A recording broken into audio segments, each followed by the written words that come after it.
lagi rumah yang penuh berkah. Saudara yang saya hormati, setelah kita dari pasangkan sini baju dulu, santai saja cowok, biasa diri, bukan diseleksi PNS ini. Ya, jadi setelah kita meyakinkan bahwa cara perolehnya halal, kemudian rumah itu tidak melanggar sunnah-sunnah, ya, artinya kalau dilanggar tidak apa-apa. Tapi kalau Anda melakukan sesuai sunnah, maka itu lebih utama buat kita. Kemudian kita keluarkan kewajiban kita soal rumah itu, termasuk diantaranya zakatnya. Berikutnya penghuni rumahnya. Kita sudah jelaskan tadi kewajiban istri, kita sudah jelaskan kewajiban suami. Nah sekarang kalau kita punya anak istri, nah mari, ini kewajiban bersama antara suami, istri, didik anak. Nah, sekarang sangat disayangkan orang mendidik anak ini, ya, dia melupakan konsep agama. Coba lihat ini, rumah tangga, coba lihat, nauzubillah min dzalik. Ada baru-baru kasihan di salah satu kabupaten, ya, dia gorok anaknya. Bayangkan, dia potong anaknya, anak gadisnya 18 tahun, dipotong, nauzubillah min dzalik. Dan ngerinya lagi, kakaknya ini yang dipotong memegang adiknya untuk disembelih sama bapaknya, nauzubillah min dzalik. Kenapa? Penyebabnya karena anak gadis tersebut berhubungan badan dengan sepupunya. Nah, tidak mungkin anak ini melakukan seperti ini kalau orang tuanya berhasil mendidik anaknya. Kata Nabi, anak itu dilahirkan dalam keadaan fitrah. Orang tuanya membuat dia majusi, orang tuanya membuat dia Nasrani, orang tuanya membuat dia Yahudi. Ibaratnya Allah seolah-olah ingin berkata kepada kita, ini dengar pada orang tua.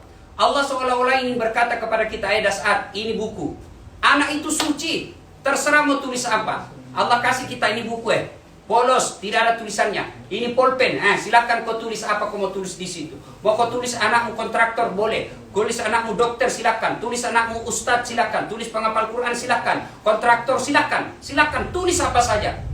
Dengan catatan semua yang kau tulis nanti itu Allah minta tanggung jawabmu di akhirat kelak.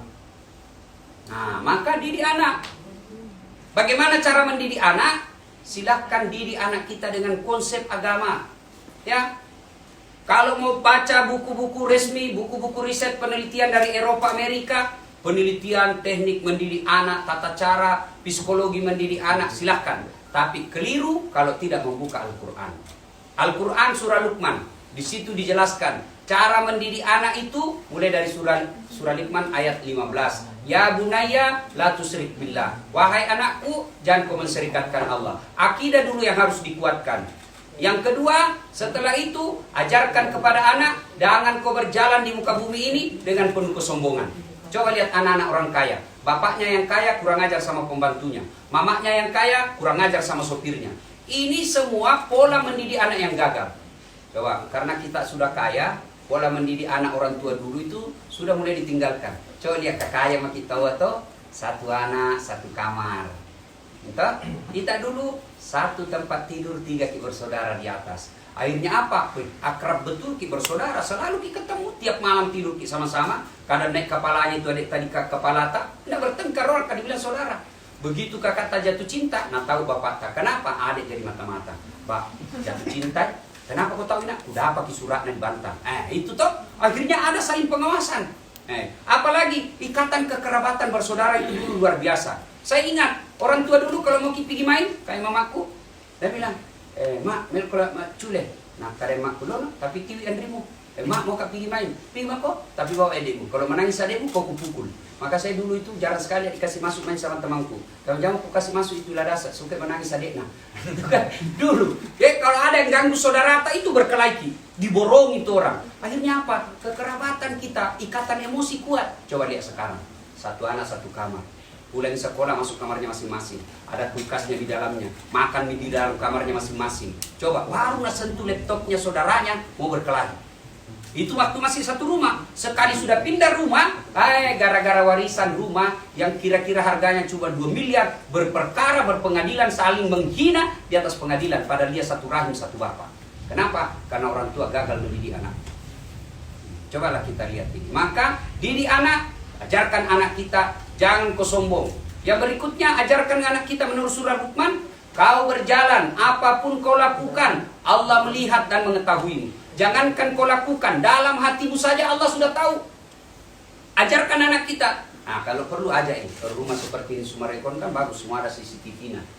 Tapi ini CCTV, yakin hanya mampu dia lihat dalam jangkauan kamera. Tapi ada caranya dikasih mati nih kamera. Apa? Kasih mati lampu. Tidak bisa nih.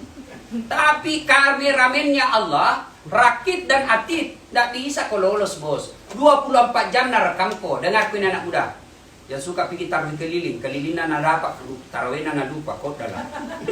Ya, jadi sahur in the road, Fred, siapa ajar kau sahur di jalanan? Di rumahmu saya kau sahur baik-baik makan lu. Hah? Ajarkan anak-anak kita, sini kau nak, lihat ini CCTV. Ini CCTV nak, goyang kau bede, goyang tong dalam televisi pak, kiri kau lagi nak, kiri toa. Dah, ini malaikat. Begini juga nanti malaikat. Nah lihat kau semua. Tapi nak ini tidak ada jepapan. Keluar kau beda dari pintu nak. Masih nulihat tidak nih pak. Ini CCTV hanya bisa kau nak pantau di dalam rumah. Tapi malaikat dimanapun kamu pasti dia pantau kau. Nah dengar kau cowok. Kalau kau bonceng cowokmu, cewekmu, jantung kau suka pakai cakram rendapan. Nah close up kau setan cilaka. Mati kau nanti, soting kau nak kenal la ilaha illallah. Kan dalam surah Yasin itu dijelaskan, kitab itu dia akan berkata ketika dia terima kitabnya, kitab apa ini? Semua nak catat, tidak ada satupun nak tidak nak catat kelakuanku. Kita akan bertanya sendiri, ya Allah kitab apa ini? Semua tercatat. Nah itu rakit dan aktif. Maka sampaikan kepada anak kita. Nah ibu bapak, saudara-saudara sekalian, ada yang bertanya bagaimana itu cara mendidik anak? Ya coba itu tadi buka surah Luqman. Sudah kita lukukan semua. Yang lebih penting lagi, jangan beri makan makanan haram kepada anak kita. Makanan dan minuman yang haram akan membentuk anak-anak kita selalu berpikir yang haram-haram. Sini Kiminjo yang koruptor, dia mengko, ya, yang orang tua anak koruptor, dia anak-anak kepala batu. Bapaknya dihormati di kantor, siap keren, katanya ini keren, siap. Turun dari mobil, dibukakan mobilnya. Sekali sampai di rumahnya mau dilempar sendok sama anaknya masih SMP. Itu kalau orang kau kasih makan anakmu tidak berkah. Tapi coba lihat orang-orang yang kasih makan anaknya dengan keberkahan. Meskipun dia cuma guru ngaji, barangkali cuma suka parkir, tapi orang tuanya rajin sholat, tukang parkir ini anaknya yang angkat derajatnya. Nah, kalau kita tidak memberi makan anak orang, jangan kita terlalu cemas soal perut. Ini perut rezeki Allah yang ngatur. Coba lihat. Sampaikan ke saya WhatsApp kak, Instagramku atau inbox kak, DM kak. Kalau ada tetangga tak yang mati kasih tahu kak. Gara-gara apa? Balapan liar. Gara-gara apa? Tawuran. Berarti Bapak Ibu sekalian, jangan kita terlalu cemas soal isi perutnya anak, karena itu Allah telah menjaminnya. Yang kita cemaskan cara mendidik anak kita. Alangkah bahagianya kita sudah pensiun, tidak bisa mencari uang, anak tak tahu apa SMS. Kak, bulan ini saya mau ambil, bulan depan kau sama istrimu kau urus di bapak. Masya Allah. Begitu kita sakaratil maut, ada semua anak tadi samping. Masya Allah. Ada orang sakaratil maut karena otaknya saking dagang, ruko-ruko terus ngepikir. Begitu sakaratil maut ini madang, nah cari mana istriku? Nah bilang istri, ada jadi di kanan pak, ada istriku. Nah, mana anakku? Anak pertamaku, nah ini kak payah di kiriku. Nah dia, ada di anakku yang pertama. Nah cari lagi, mana anak bungsuku? Nah bilang ini kak di tangan kanan tak pak? Nah dia ada anak bungsuku. Mana cucuku? Nah bilang ini kak di samping kiri tane. Nah dia, ada ji. Nah bilang mana inam? Pembantuna. Langsung dia bilang, ada jadi sini pak ji. Langsung dia, siapa jaga toko? Tuh mau mati toko nanti ingat. Ini kalau di dunia sangin dunia dipikir.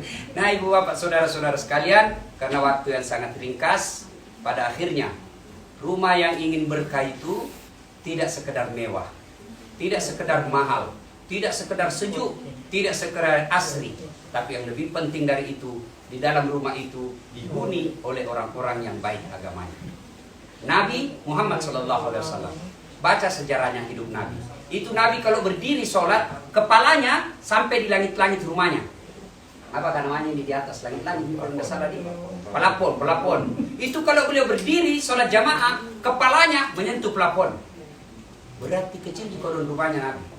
Kemudian beliau kalau sholat malam bersama Aisyah, Ummul Mukminin, ibu kita, itu beliau kalau sholat, kakinya Rasulullah menyentuh kepalanya istri beliau. Begitu kecilnya kamar beliau. Tapi tidak pernah Nabi mengatakan, menderitaku di rumah. dalam keadaan terbatas ekonomi seperti itu, Nabi keluar dari bibir beliau, baiti jannati, rumahku laksana surga bagiku. Kenapa? Karena rumah beliau didirikan dari hasil yang halal. Rumah beliau dihiasi dengan ibadah-ibadah. Rumah beliau dihuni oleh orang-orang yang taat dalam beragama. Insya Allah, kalau rumah kita mewah, harganya sampai miliar-miliar, aksesoris dan interiornya cantik-cantik, semua produk Eropa, semua klasik-klasik, coba semua hebat, tapi penghuni rumah jauh dari nilai-nilai agama, maka jangan heran kamar ber-AC tapi tidak bisa tidur kecuali makan obat tidur. Banyak konsumsi makanan di meja makannya, ada semua makan mewah, tapi begitu berhadapan meja makan, apa nak pikir? Asam urat, kolesterol, lemak, ginjal, dilarang makan daging, dilarang makan nasi, dilarang makan lombok, dilarang makan sayur, apa jadi bisa nak makan? Ubi jalar yang warna ungu, warna 7 miliar. Naik di atas mobilnya, mobil harga 2 miliar, tapi stres. Di atas mobil baru 2 menit mati kiri mati kiri. Nah itu semua kalau tidak berkah rumah, tidak berkah penghasilan. Demi Allah, saya ulangi, demi Allah, materi tanpa materi susah kita bahagia dalam rumah tangga.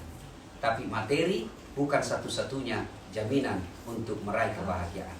Sehingga saya bilang sama mamanya cek di rumah istriku, jangan aku cemas soal uang, kan tidak dibawa mati itu uang.